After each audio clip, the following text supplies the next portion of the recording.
Makakausap natin ngayon si Attorney Jojo Lacanilao. Siya ang convener ng Duterte Panagutin Campaign Network. Magandang gabi po sa inyo, Attorney Lacanilao. Magandang gabi po, Corina. Thanks for having me on. Yes.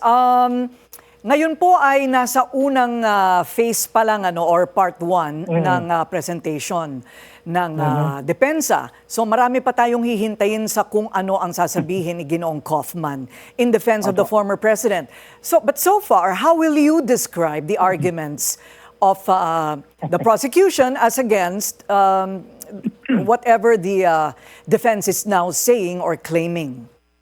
Yung prosecution really did a good job, no? The other day, talagang methodical, almost clinical yung presentation nila. Walang pagdududa, tapos may mga evidensyang naka-attach. So far, when we look at what the defense has said dun sa preliminary statement nila, at sa mga press releases nila, hindi ko makita kung ano yung defense nila. Hindi naman nila dinideny may nangyari. In fact, ina-admit nila na may nagkaroon ng patayan. The only thing that they're saying, necessary to or self-defense ito.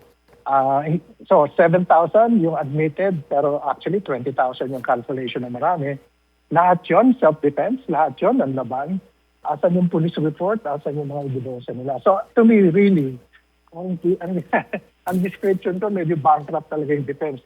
Nahihirapan sila. Kaya nakita naman natin the last few months, the main tactic was dilatory. No? And the only thing that they're hanging on to right now, I think, is yung question of jurisdiction. Ayun ang ipaglalaban nila na matindi, tingin ko. But hasn't that already been decided? The question of jurisdiction? Opo, dinicide na po, pero may nag-appeal sila . But I'm sure they keep on chipping on it.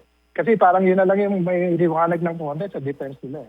Well, hihintayin po natin yung part 2 and 3. Sabi nga, meron pang ang part 4 bukas ng umaga sa kanilang oras. Sa palagay po ninyo, if you were the defense, hindi po ba't sasagutin ninyo punto por punto lahat ng sinabi sa prosekusyon? Dapat po kung meron kayong sagot. Kasi ang problema kung walang sagot talaga .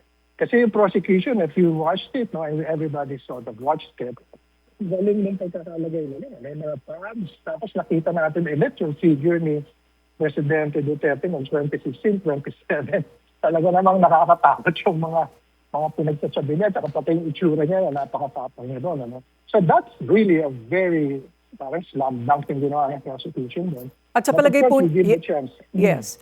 Attorney, sa inyo pong palagay, kung hindi halimbawa malinaw na talagang may boses si Pangulong Duterte na nagsabing patayin niyo yung mga yan, or may nasa kasulatan, o may kung walang testigo na makapagpapatunay, paano sa palagay ninyo ang pinakamagandang depensa ng prosekusyon for him to be convicted?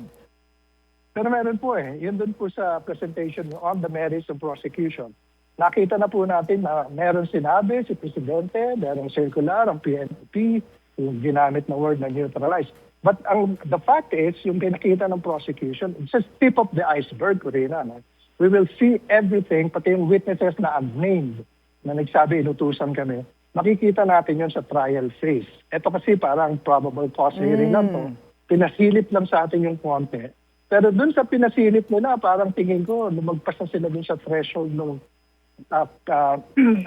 probable cause, no? Substantive grounds to proceed to trial. I see. Nabalitaan nyo rin po ba yung sinabi ni former Senator Antonio Trillanes na gagamitin daw ni Lead Defense Counsel, o baka gamitin daw ni Lead Defense Counsel Nicholas Kaufman yung umano'y $2 million bribe sa ICC para manawagan ng isang mistrial?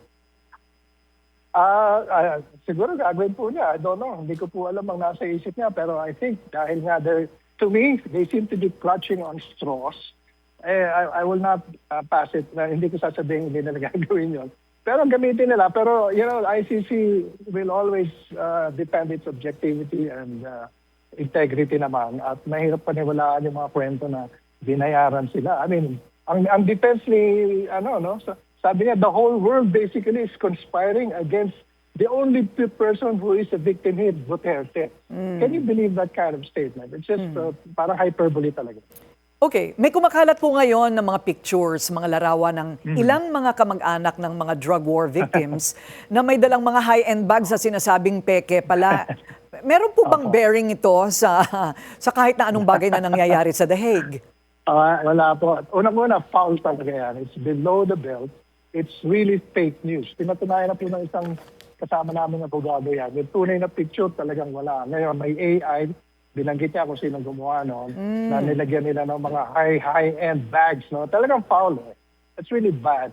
Pero walang connection yun kasi victims to po eh. And the ICC will work on evidence. Ang evidence po nagpo-point, may nangyaring tokhang, libo-libo yung namatay. Ang pinag-uusapan na lang nila is may kinalaman ba si Duterte rito o wala, at talaga pumasok ba ito sa crimes against humanity with all the elements na sinasabi. Na pinatunayan ng at least yung argument ng prosecution, sabi nila, pasok ito lahat. And so I think yung mga ganong fake news, saka bad press na ginagawa ng kalaban ng mga biktima, binivictimize pa ulit nila yung mga biktima, wala pong mangyayari. Maraming salamat po sa inyong oras, Attorney Jojo Lacanilaw. Siya po ang convener ng Duterte Panagutin Campaign Network.